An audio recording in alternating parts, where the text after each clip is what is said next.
A very good morning to everyone.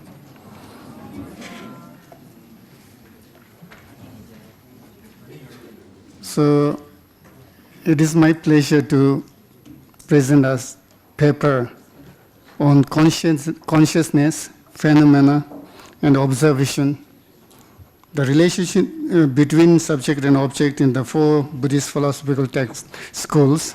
Although yesterday also Geshe Tapke talked about it, and I think so. I wanted to slightly give some sort of analogy regarding the consciousness and like that. So maybe, to me, I think so. It is not fair actually that such a very excellent translator Karma is here, and I like to speak in Tibetan, but then I will get only 12 minutes. So I think so it is good enough to speak in English, although maybe broken English, but I will promise you to explain very simple way and to the target. I think so. I try to do that way. And in the beginning, it is said that before 2,600 years ago, Buddha Shakyamuni gave many teachings in India, and Buddha gave teachings according to the capabilities of the disciples. He don't want to show any kind of talent before the disciples. Only thing is that according to the capabilities of the disciple, he used to give the teachings, and that is why we do have many levels of teachings are there, many yanas are there, many different schools also rises that way. Those people who are in the beginning, if we, for example, in the university also, what they do? In the kindergartens, the subjects may be some sort of play games, ABCD, something like that. But to them, if we give teachings, the syllabus which were taught in the university, it is useless. But to those people who are down there in the kindergarten, that kind of teaching is excellent. It is so useful to them. So according to that level, Buddhists, we do have many yanas. Generally speaking, two yanas, Hinayana or Mahayana.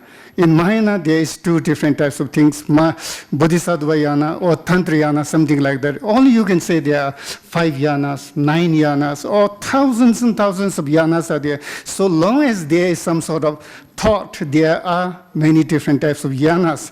So that way, Buddha gave the teachings according to that level. The main essence of the four the teachings of Buddha Shakyamuni can be summed up into two basic principles. The first of these is the interdependent nature of reality. All Buddhist philosophy rests on an understanding of this basic truth. The second principle is that of non-violence, which is action taken by the practitioner who has the view of the interdependent nature of reality. Non-violence essentially means that we should do our best to help others. If not, one should at least refrain from harming others. In order to develop a comprehensive understanding of the Buddha's teachings, it is also necessary to be familiar with the two truths, conventional truth and ultimate truth.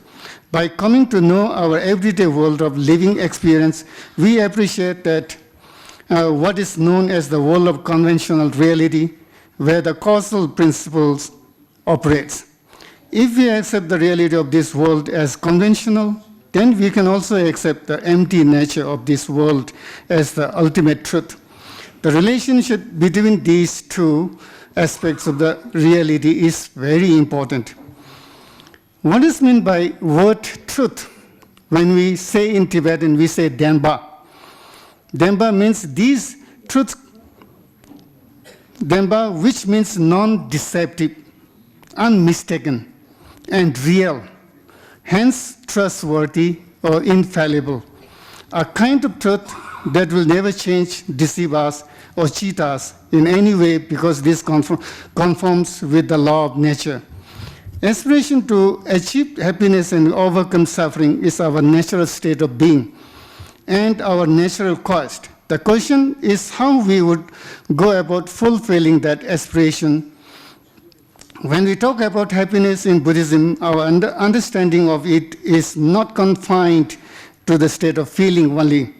Certainly, cessation is the highest form of happiness because it is by definitive complete freedom from suffering. Generally speaking, all phenomena in the state of cyclic existence and beyond cyclic existence are included in the Four Noble Truths, actually.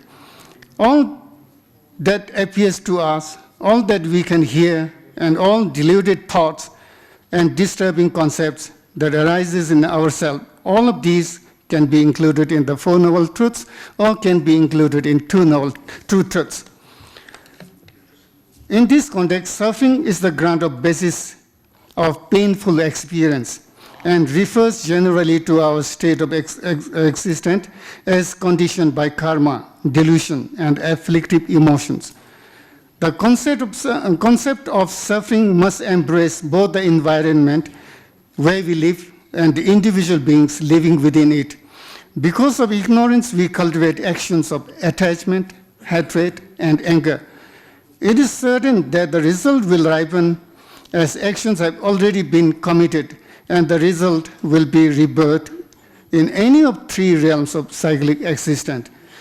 When we perceive the phenomena, the objects that we observe are very much out in the world and exist independent of any observation. So here, I would like to give some sort of examples, like when we observe outside objects, these can be observed through our senses. And there are 5 sensual objects also related with the form, sound, smell, taste, and the touch. So regarding to that, we do have 5 senses also, and according to Buddhist tradition, we do have 1/6 sense, that is mental consciousness. So that way, according to that level, for example, although we look outside what we see, for example, you see this table, for example, when I say that, did you see this table? Normally, answer is yes, but we did not reflect into it. We did not examine into it. We did not, critical investigations were not done. But whether you have seen this table or not, now see, you have seen only one part, whereas you did not see these 2 parts. You did not see the inside also. Maximum you did not see, but you say that you saw that. So in this way, the outer object phenomena, when we observe into them, we normally, without any examination, without any, going into them deeply, we say that I saw that, I hear that, some sort like that, but in essence, it's not like that. Although you did not see actually, but normally we say we saw that. So now again, when I say that the eye sense has the power to see some objects, but whether this eye have that kind of independent power, inherent power of seeing or not, that is a question, a kind of question mark. Because, for example, if our eye has the power to see that, then we can see everything immediately. But without the object, you cannot see anything that way. And even if the eye is here, but the object is down there, it is very much there, still you need something, light. If light is not there, you cannot see again. Although eye is very powerful here, it can see the object, but without light, you cannot see again. But light is also there, object is also there, mind, eye is also there, but if there is any kind of obstruction in between, again, you can't see that. But still we say that I see the object immediately, without examination.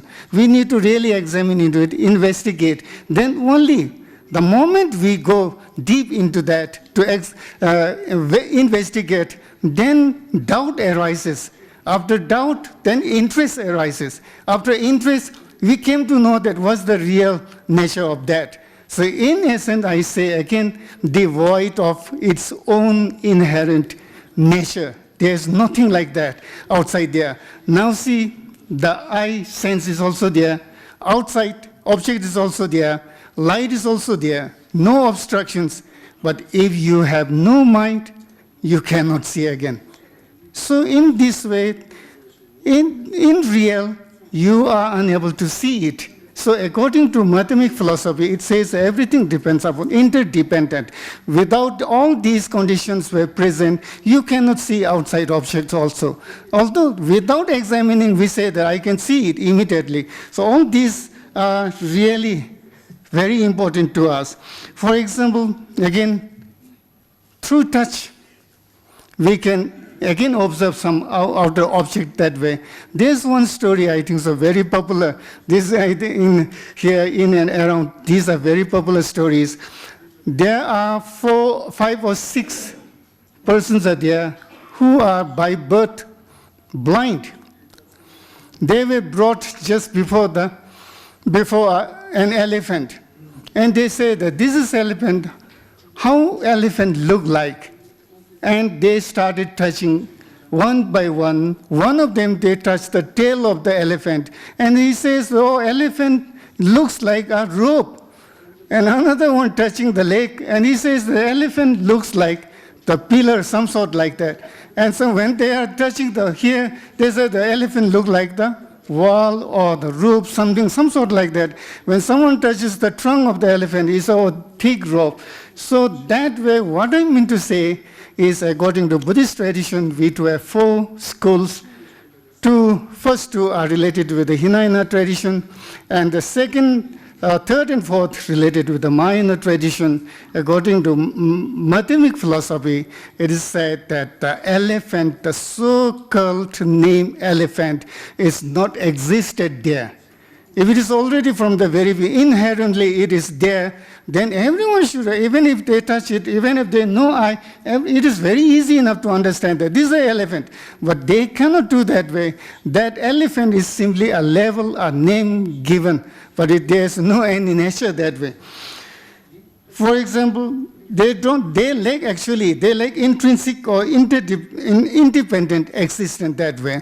Therefore, we are unable to see. They say that, oh, it looks like a rope, looks like the pillar, some sort like that. So in this way, these so-called name given to all outer phenomena or the inner phenomena, there's nothing existed there. They are devoid of its own inherent nature. Inherent identity is not there. That is why Buddhists give so important to emptiness. When we are talking about the emptiness, emptiness doesn't mean nothingness. So for example, this is my finger. Everybody know that this is a finger. If I ask you the question saying that, is this finger long or short? I want only directly. You say long or short. If you say this is long, I will show the longer one. This is not the long. Again, it becomes short. If you say this is long, this is short, then I will show this, and this becomes long. That means interdependent each other. There is nothing like that outside. Therefore, this is neither long nor short. Therefore, it's giving some sort of teaching saying that there is no independent existence in each outer phenomena or inner phenomena. And all kinds of things are now related with the good or bad, high or low. Everything depends upon each other that way. You cannot answer directly saying that this is high, this is low, this is good, this is bad. Without examining into that, you cannot say it that way. So these are the things which is very important. And in the end, we say that the outer physical forms, outer phenomena, the so-called outer phenomena, from where they do come from. There must be some causes. Without causes, these do not come into being. Now, according to Buddhist tradition, Buddhist perspective, we say that according to the Vaibhashika, the first school of Buddhism, it says that the cause is the smallest particle. Now, yesterday also Geshe Thabke talked about the smallest particle. Now, the causes of all these forms, 5 senses, the 5 sensual objects, and the trees, houses, buildings, earth, 9 planets, say the stars, Milky Ways, whatever, these must have some sort of causes. Now, according to the first school of Buddhism, they say that the main causes is the atom. Now, how you define this atom? Now, I don't know whether this word atom is right or not, but nowadays there are electron, neutron, photon, something, many things are there, but we say in Tibetan, dil tarap, diten chame, we say the peerless, smallest particle. We say this. Whichever you want to use the name electron or the proton, maybe atom, but here I think so diten means smallest particle which cannot be divided into 2. This is also said, chame means pairless. There is no pairs. Yesterday Geshe Thabke also talked about that. We say now mathematical philosophy, how they refute, how they reject that, saying that if you say that this is a pairless smallest particle, then how come that if no matter how small it may be, we are unable to see that particle, but we can, it must have some sort of form, actually. But it doesn't mean that we are unable to see there's no form. We are not saying that way. All these forms came from that smallest particle. All Milky Ways, everything comes from that. Now, if there is a form, then there must be colors. If there's some colors must be there. And it is also that no matter how small it may be, smell must be there. Taste must be there. So that way it is not pairless.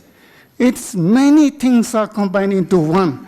And still I think so the for the last 1 month I'm so fortunate that I'm also one part of the science workshop down there. It was so fascinating, so interesting. I'm really delighted. I like to study more that way.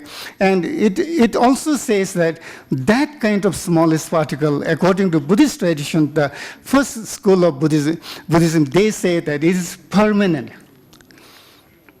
Now, this is refuted by Chittamatra school, saying that, oh, outside, there's no any object. Everything depends upon the inner mind. We say that we are going to that level, that particle, no matter whether it is there's a particle, but it is say emptiness. There's no any kind of permanent or question do not arise as permanent or impermanent, something like that. It is not there. But they say it is permanent. For that purpose, the Chittamatra, they refuted that. And in mathematical philosophy also saying that it must possess many combination of many small particles, it make bigger and bigger that way. One logic, the mathematics, the middle part school says that smallest particle, so small, we are unable to see. But if we are going to join these two, according to the first school of Buddhism, they say that these small particles join together. So in Tibetan is a very peculiar word, jala marikvadis. It is already stick together, but it is not touched. Something like that. I don't know. But the mathematical philosophy says that it is not there, jala marikva. Even if it is not touched, in between there are space. In between there are darkness is also a kind of dust. The light is also kind of small particles. So everything, each and every particles, they are connected to each other. So that way, it is now refuted. Even if that smallest particle, if you want to join together, how can you join it? When these two were touched together, it is not touched all over. It touched only one side. And if we are going to touch it from the top, only the top level is touched, and east, west, north, south, and the lower 5 are not touched. That means that is not the indivisible. So that is Dvitin Kechi Chami. We say the smallest particle, which is pairless, cannot be divided into two. But according to Madhyamik philosophy, it can be divided. Now, Madhyamik philosophy doesn't want to prove that it's many particles are together. He don't want to prove that there are many protons together. But he says that although there may be outside, according to conventional truth, everything is very much there. We are not denying that these all things, what we see, what we hear, these are not there. We are not saying that way. It is very much there according to conventional truth. But according to ultimate truth, everything is, now there is no any inherent, its own inherent nature or identity is not there. Everything depends upon each other. According to the dependent origination, that way everything started coming up. We get important that way also. And in the another section, now here, how you are going to observe about the consciousness now. This is related with the mind-only doctrine. Now, according to consciousness, now say, there's one story again, saying that a person, he came out, he was in search of monkeys. He's unable to find monkeys for many days. And again, he's set for searching the monkeys, and he reached near a hill, small hill. On the top of the hill, there is a house.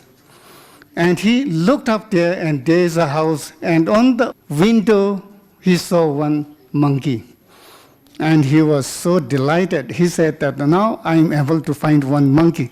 He wants some monkeys. And he saw one monkey up there, and he started climbing up. And the road is going round and round and on to the top.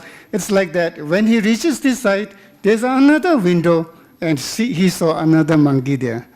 And he thought, oh, two monkeys. And under that way, he goes that way. 6 windows, 6 monkeys, he saw that way. And he was so delighted. He went up, entered into the room. He saw there's only one monkey, no 6 monkeys. Now, why that it's so? Because a monkey do not sit in one place, even a moment. It goes here and there. And when he comes this side, he may be jumping on that windows here and there. He saw 6 monkeys. But when he reaches in the room, there's only one monkey. Therefore, so-called 5 senses have 5 consciousness. I consciousness. We use this one. Miki Namshe. We use this one. I consciousness, air consciousness, and 5. And then there's a 6th sense. 6th sense is mental consciousness. That way, although we do have that kind of consciousness, we say 5 or 6, but there's no any 5, 6 consciousness here. There's only one consciousness. And also, if you enter into mind-only school, then they say that there are 8. And the 8th one is very important, related with the basic consciousness. Kunshi Namshe, we use this word. Kunshi Namshe in Tibetan. This is common to all the monks here. And Kunshi Namshe is also there. Only thing is that when we observe into it, it's difficult to find where it resides. But normally we say that sometimes it is residing here in the heart level, sometimes now in the brain. Now that is why, so that kind of consciousness is there. Now there's one example related with consciousness. If we little bit enter deeper into it, for example, observation on consciousness, if you sleep for maybe 6 or 7 hours and you wake up early in the morning, but when you sleep in the night, during that period, we say, no matter whether this, it looks like a kind of death, small death. We say that some sort of when you die, the ultimate death is when your mind and the body separated. That's the ultimate death, something like that. But when we sleep, it's also a kind of death. So during that period, when you sleep, at that time, all these five sensual senses are there. Miki namshe, nawe namshe, to say eye consciousness, air, nose, tongue, body consciousness, all these mingled into the basic consciousness. And immediately it seems black out, completely seems to be like a fainted. And you sleep there, and these five senses, the five consciousness, do not work. It's completely closed, some sort like that. It's closed that moment. And during that period, maybe it may last for an hour, 2 hours, 3 hours. And then after some time, because of karmic wind of ignorant, it again rises, it awake. And as soon as you awake, again you are distracted to five sensual objects.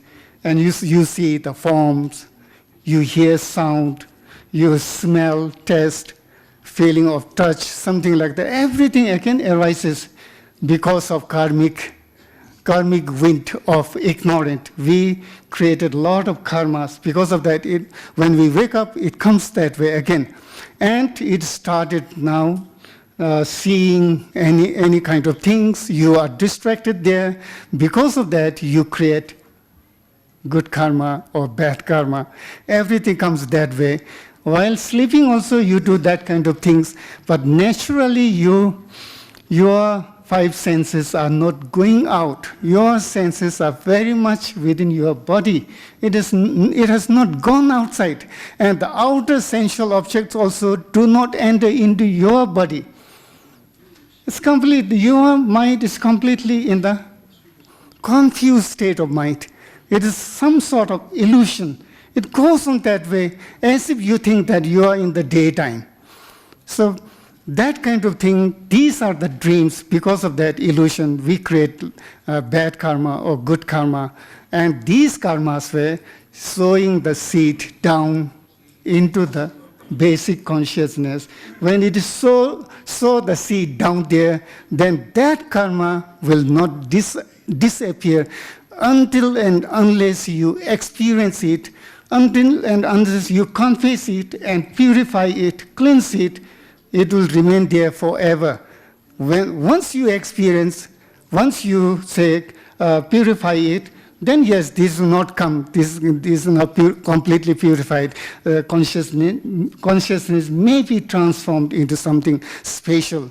So higher you go, this consciousness may transform into wisdom or bodhicitta, we say the awakened mind, which is completely beyond conception, something like that. But we are not talking about that now. So that way, when through the dreams also you create a lot of karmas. Although you did not see, but you say you saw something. Although you did not hear, but you hear. As if in daytime, your mind is completely in confused state of mind. So these will come that way. Therefore, normally speaking, what we say, the dream state is not true. It is false.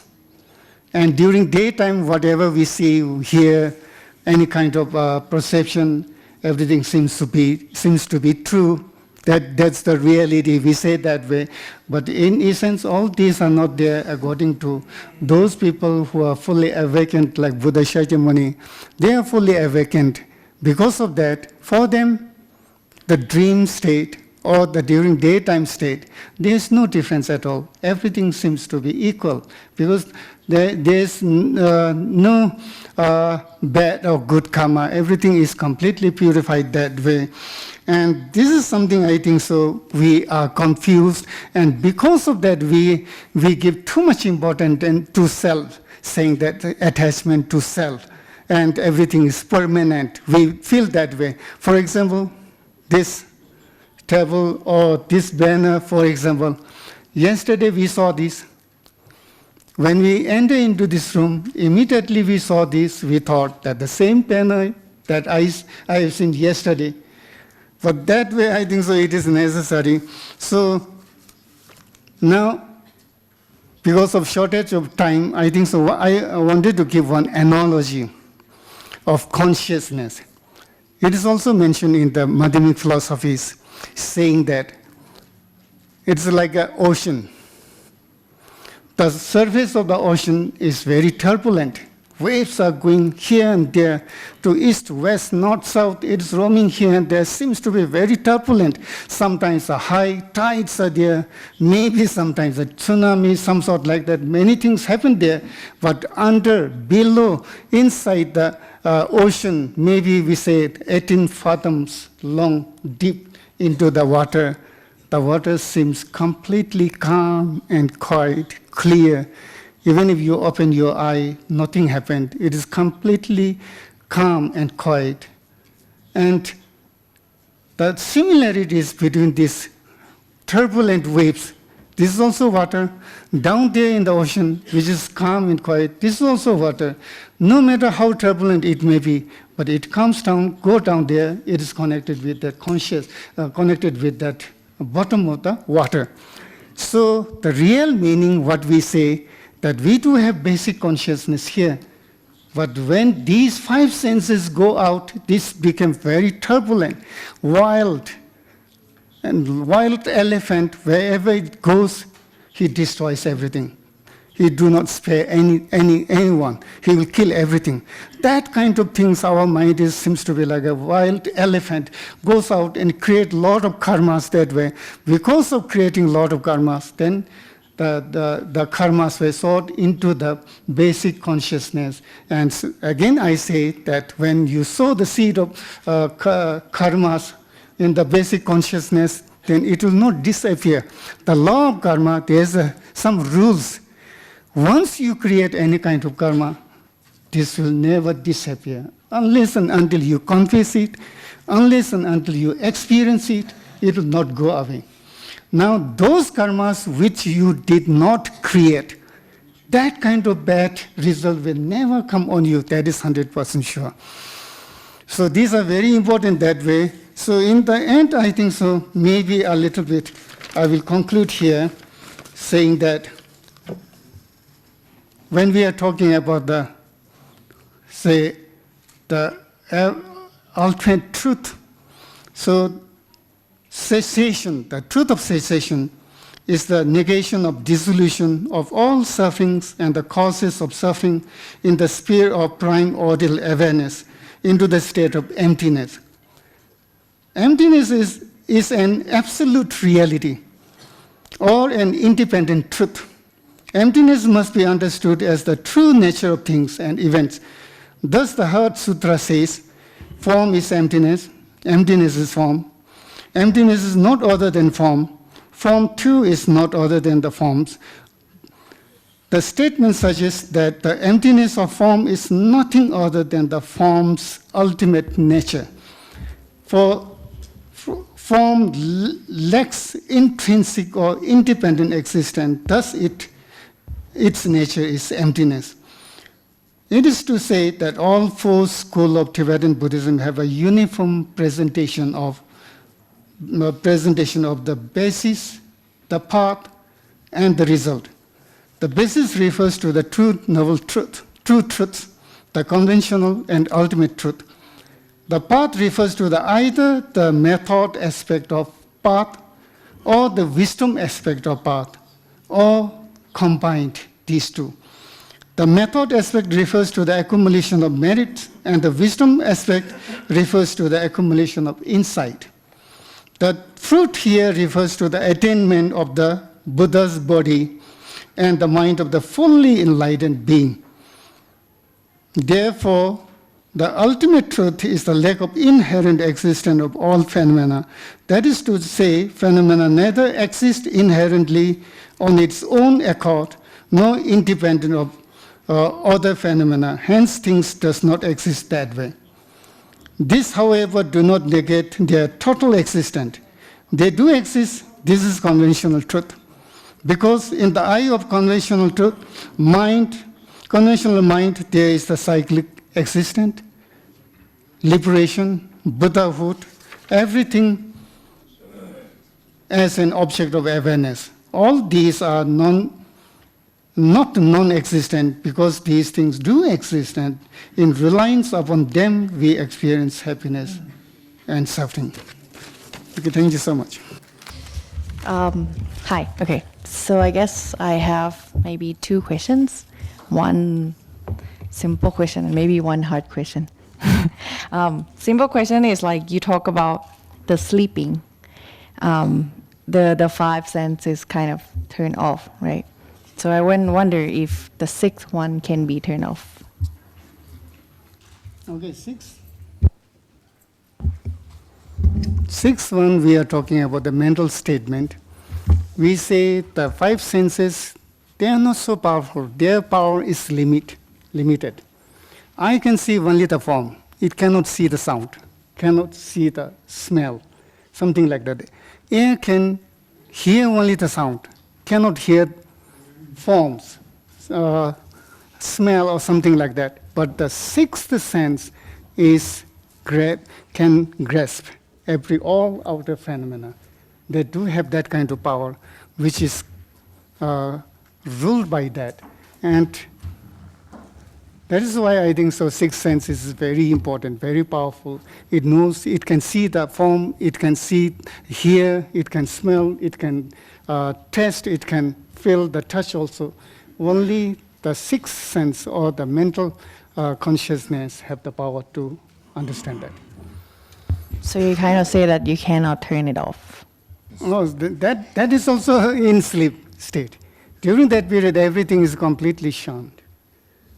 Because of that, you are unable to see the forms and everything that way.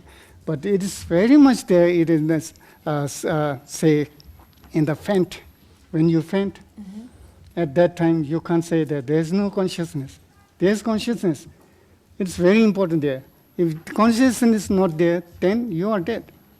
Your mind and the body is separated. Brain also cannot work. Okay, so the second one, it's kind of related to the emptiness.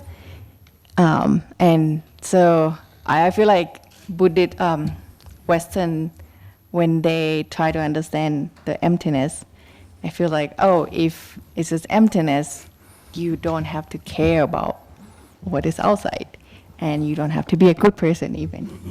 And I wonder, what would you want to say about it? No, I say emptiness doesn't mean nothingness. Emptiness is one of the most active mind, something like that. It is beyond conception. When you rule everything, you know everything, and there's nothing to be perceived, nothing to be heard, nothing to be seen. Everything is perceived. You know that, the result and everything. So that is, I think, so emptiness. It doesn't mean, emptiness doesn't mean empty of the glass, something like that. It is very much there. No reality at all. When we see any kind of form, but without examining into them, we say we can see it.